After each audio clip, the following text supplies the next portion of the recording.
AP రాజకీయాలలో ఇప్పుడు పవన్ చుట్టూనే భారీ రాజకీయ రచ్చ నడుస్తోంది. అధికారం కోసం పార్టీ పెట్టలేదన్న సేనాని కామెంట్స్ రాజకీయ వర్గాలలో కొత్త చర్చకు తెరలేపాయి. ఒకవైపు త్యాగ రాజకీయాలంటూ ప్రశంసలు వస్తుంటే మరొక వైపు ప్రత్యర్థులు అటాక్ మొదలుపెట్టారు. సోషల్ మీడియాలో ఇప్పుడు పవన్ కామెంట్స్ చుట్టూనే వార్ పీక్ చేరింది. ఒక వర్గం పవన్ ని రాష్ట్రం కోసం త్యాగం చేసిన హీరోగా చూపిస్తుంటే మరొక వర్గం పూర్తిగా టార్గెట్ చేస్తోంది.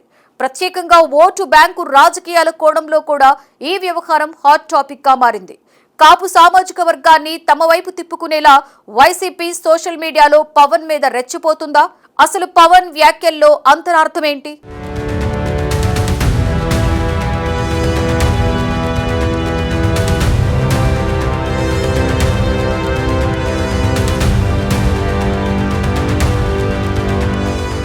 ఆంధ్రప్రదేశ్ రాజకీయాలు ఇప్పుడు మరోసారి పవన్ కళ్యాణ్ వ్యాఖ్యలు హాట్ టాపిక్ గా మారాయి.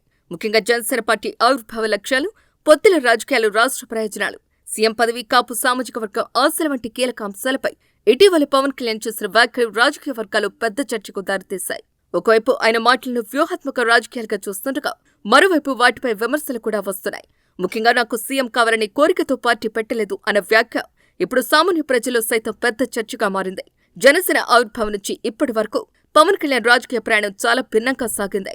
చాలా మంది నాయకులు పార్టీ పెట్టిన వెంటనే అధికారం వస్తే చాలనుకుంటారు. కానీ పవన్ మాత్రం రాష్ట్రం కోసం ఆలోచించారు. ఎప్పటికప్పుడు రాష్ట్ర ప్రయోజనాలు, ప్రజా సమస్యలు, రాజకీయ స్థిరత్వం వంటి అంశాలని ఎక్కువగా ప్రస్తావిస్తున్నారు. తాజాగా కూడా అదే విషయాన్ని ఆయన మరోసారి స్పష్టం చేశారు. రాష్ట్ర ప్రయోజనాలే తనకు మొదటి ప్రాధాన్యత అని, వ్యక్తిగత పదవులు తన లక్ష్యం కాదని చెప్పడం ఇప్పుడు చర్చనీయాంశమైంది. 2014 ఎన్నికల విషయాన్ని ప్రస్తావించిన పవన్ కళ్యాణ్ అప్పట్లో ఎందుకు ఎన్డీఏకి మద్దతు ఇచ్చామో వివరించే ప్రయత్నం చేశారు. రాష్ట్ర విభజన తర్వాత ఆంధ్రప్రదేశ్ తీవ్ర ఇబ్బందులు ఉందని, కొత్త రాజధాని లేకపోవడం, ఆర్థిక సమస్యలు పరిపాలనలో పలు రాష్ట్రాన్ని కుదిపేశాయని ఆయన అభిప్రాయపడ్డారు. అలాంటి సమయంలో రాజకీయ స్థిరత్వం చాలా అవసరమని భావించి అప్పట్లో కూటమికి మద్దతు ఇచ్చామని చెప్పారు. ఇది కేవలం రాజకీయ లాభ నష్టాల కోసమే తీసుకున్న నిర్ణయం కాదని, రాష్ట్ర భవిష్యత్తును దృష్టిలో పెట్టుకుని తీసుకున్న నిర్ణయమని పవన్ వ్యాఖ్యానించడం ఇప్పుడు విశేషంగా చర్చకొస్తోంది. ముఖ్యంగా తాను అప్పుడే అధికార ఆశతో ముందుకు వెళ్లి ఉంటే రాజకీయంగా వేరే దారి తీసుకునేవాణ్ణని, కానీ రాష్ట్ర పరిస్థితులను దృష్టిలో పెట్టుకుని పనిచేశాను అనే సంకేతాలు ఆయన వ్యాఖ్యలో కనిపించాయని విశ్లేషకులు అంటున్నారు.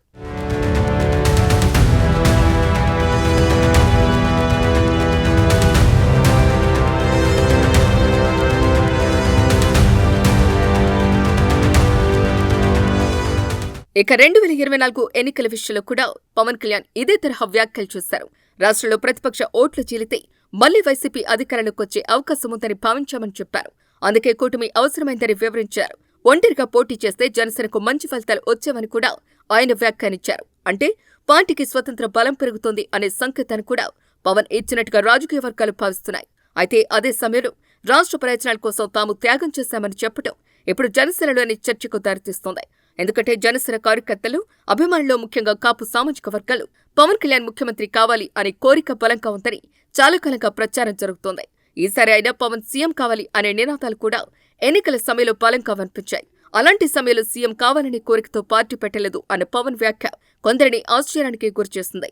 సోషల్ మీడియాలో ఈ వ్యాఖ్యలపై చర్చ మొదలైంది. కొందరు పవన్ త్యాగ రాజకీయాలు చేస్తున్నారు అని ప్రశంసిస్తూ ఉండగా, మరికొందరు అధికారం కోసం కాకపోతే పార్టీ ఎందుకు అంటూ ప్రశ్నిస్తున్నారు. రాజకీయాలు, ఆశయాలు అమలు చేయాలంటే అధికారంలో ఉండాల్సిందేనని చాలా మంది అభిప్రాయపడుతున్నారు. అధికారమే లేకపోతే నిర్ణయాలు తీసుకునే శక్తి ఉండదని, ప్రజలకు ఇచ్చిన హామీలు అమలు చేయడం కూడా కష్టమవుతుందని విశ్లేషకులు చెబుతున్నారు. అందుకే పవన్ వ్యాఖ్యలను కొందరు వ్యూహాత్మకంగా చూస్తుంటే మరికొందరు వాటిని రాజకీయ బలహీనతగా చూపించే ప్రయత్నం చేస్తున్నారు.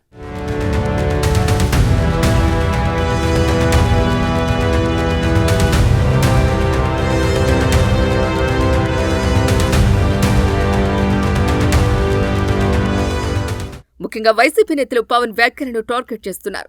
మద్దతు పార్టీగానే ఉండిపోతారా అంటూ ప్రశ్నిస్తున్నారు. జనసేన ఎప్పటికీ ఇతర పార్టీలకు మద్దతు ఇచ్చే స్థాయిలోనే ఉంటుందా, స్వతంత్రంగా అధికారాన్ని లక్ష్యంగా పెట్టుకోవటం లేదా అనే విమర్శలు చేస్తున్నారు. ఇది కేవలం రాజకీయ విమర్శ మాత్రమే కాదని, కాపు ఓటర్లలో అసంతృప్తి పెంచే వ్యూహంగా కూడా కొందరు విశ్లేషిస్తున్నారు. ఎందుకంటే కాపు సామాజిక వర్గంలో చాలా కాలంగా మరో వర్గం నుంచి సీఎం రావాలి అనే భావన ఉంది. పవన్ కళ్యాణ్ రూపంలో ఆ అవకాశం కల్పిస్తోందని అనుకున్నారు. ఇప్పుడు ఆయన వ్యాఖ్యలతో ఆ వర్గంలో కొంత అయోమయం ఏర్పడిందనే చర్చ జరుగుతోంది. అయితే పవన్ కళ్యాణ్ మరో కీలక వ్యాఖ్య కూడా చేశారు. నేను ఒక కులానికి మాత్రమే చెందినవాణ్ణి కాదు అని, ఒక కులంలో పుట్టడం యాక్సిడెంటల్ అని వ్యాఖ్యానించారు. తాను అన్ని వర్గాల కోసం రాజకీయాలకు వచ్చానని చెప్పారు. ఈ వ్యాఖ్యలు కూడా ఇప్పుడు విస్తృత చర్చకు దారితీస్తున్నాయి. కొంతమంది దీనిని పెద్ద రాజకీయ వ్యూహంగా చూస్తున్నారు. ఎందుకంటే కేవలం ఒకే సామాజిక వర్గానికి పరిమితమైతే రాష్ట్ర వ్యాప్తంగా బలపడటం కష్టమవుతుందని రాజకీయ విశ్లేషకులు చెబుతున్నారు. అందుకే అన్ని వర్గాల మద్దతు పొందేలా పవన్ తన రాజకీయ భాషను మార్చుకుంటున్నారని అంటున్నారు. రాష్ట్ర నాయకుడిగా ఎదగాలంటే కుల రాజకీయాలను దాటి వెళ్లాల్సిందేనని భావిస్తున్నారని విశ్లేషిస్తున్నారు.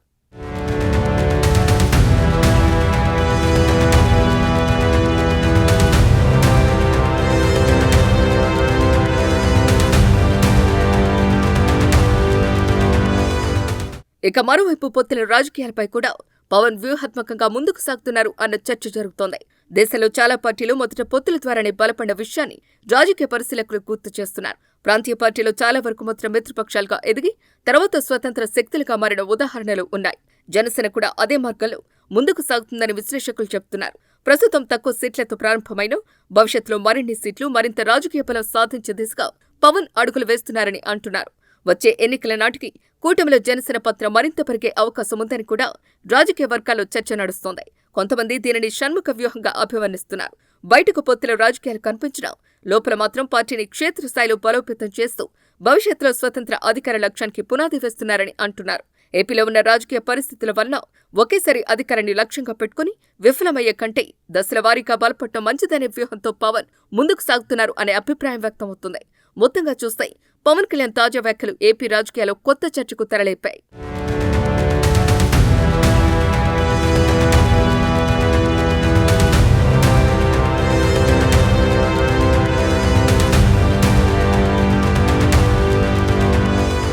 నేను సీఎం కావాలనే కోరికతో రాజకీయాలకు రాలేదు అన్న పవన్ వ్యాఖ్యను పట్టుకుని వైఎస్సార్ కాంగ్రెస్ పార్టీ పెద్ద ఎత్తున రాజకీయ దాడి ప్రారంభించింది అనే చర్చ జరుగుతోంది. సోషల్ మీడియాను ప్రధాన ఆయుధంగా మార్చుకున్న వైసీపీ శ్రేణులు పవన్ వ్యాఖ్యలను కట్ చేసి వైరల్ చేస్తున్నాయి. టీడీపీకి మద్దతు ఇవ్వడానికి జనసేన ఉంది అనే అభిప్రాయాన్ని బలంగా ప్రజలోకి తీసుకెళ్లేందుకు వైసీపీ సోషల్ మీడియా టీం పనిచేస్తోందని చర్చ వినిపిస్తోంది. ఇది కేవలం రాజకీయ విమర్శ మాత్రమే కాదు, దీని వెనుక స్పష్టమైన ఓటు బ్యాంకు లెక్కలు కూడా ఉన్నాయనే అభిప్రాయం వ్యక్తమవుతోంది. ముఖ్యంగా కాపు సామాజిక వర్గంలో జనసేనపై ఉన్న భావోద్వేగ అనుబంధాన్ని దెబ్బతీయాలి అన్న లక్ష్యంతోనే ఈ ప్రచారం జరుగుతోందని రాజకీయ వర్గాలు విశ్లేషిస్తున్నాయి. ఎందుకంటే గత కొన్ని ఎన్నికలుగా కాపు వర్గంలో పవన్ కళ్యాణ్పై ప్రత్యేక ఆకర్షణ కనిపిస్తోంది. మన వర్గానికి చెందిన నాయకుడు సీఎం కావాలి అనే భావన కూడా బలంగా పెరిగింది. అలాంటి సమయంలో పవన్ స్వయంగా సీఎం పదవిపై ఆసక్తి లేదన్న తరహాలో మాట్లాడటం వైసీపీకి పెద్ద రాజకీయ అవకాశంగా మారిందనే అభిప్రాయం ఉంది. ఇదే అంశాన్ని ఇప్పుడు సోషల్ మీడియాలో విపరీతంగా హైలైట్ చేస్తోంది వైసీపీ. తద్వారా కాపులను తమ వైపు తిప్పుకోవాలి అన్నది వైసీపీ ప్లాన్ గా తెలుస్తోంది. ఇక మరోవైపు జనసేన వర్గాలు మాత్రం దీనిని పూర్తిగా వక్రీకరణగా చెబుతున్నాయి. పవన్ వ్యాఖ్యల అసలు ఉద్దేశం వ్యక్తిగత పదవుల కంటే రాష్ట్ర ప్రయోజనాలకి ప్రాధాన్యత ఇస్తానని చెప్పడమే తప్ప అధికారాన్ని పూర్తిగా వదిలేశానని కాదని వివరిస్తున్నాయి. రాజకీయాల్లో సేవాభావం కూడా ఉండాలన్న కోణంలో ఆయన మాట్లాడారని, కానీ ప్రత్యర్థులు కావాలనే దాన్ని వేరేలా చూపిస్తున్నారు అనే వాదన వినిపిస్తోంది. పవన్ కళ్యాణ్ కు వ్యక్తిగతంగా ఉన్న అభిమాన వర్గం ఇప్పటికీ బలంగానే ఉంది. ముఖ్యంగా యువతలు అలాగే కాపు వర్గాలు ఆయనపై భావోద్వేగ అనుబంధం కొనసాగుతూనే ఉంది. అలాంటి సమయంలో వైసీపీ చేస్తున్న ప్రచారం నిజంగా ప్రభావం చూపుతుందా లేదా అన్నది రాబోయే రోజుల్లో తేలనుంది. మొత్తానికి పవన్ చేసిన ఒక్క వ్యాఖ్య ఇప్పుడు ఏపీ రాజకీయాల్లో పెద్ద రాజకీయ ఆయుధంగా మారిపోయింది. దాన్ని వైసీపీ తనకు అనుకూలంగా మలుచుకునే ప్రయత్నం చేస్తుంటే జనసేన మాత్రం అసలు ఉద్దేశాన్ని ప్రజలోకి తీసుకెళ్లేందుకు ప్రయత్నిస్తోంది. దీంతో రాబోయే రోజుల్లో ఈ అంశం చుట్టూ మరింత రాజకీయ వేడి పెరిగే అవకాశాలు కనిపిస్తున్నాయి.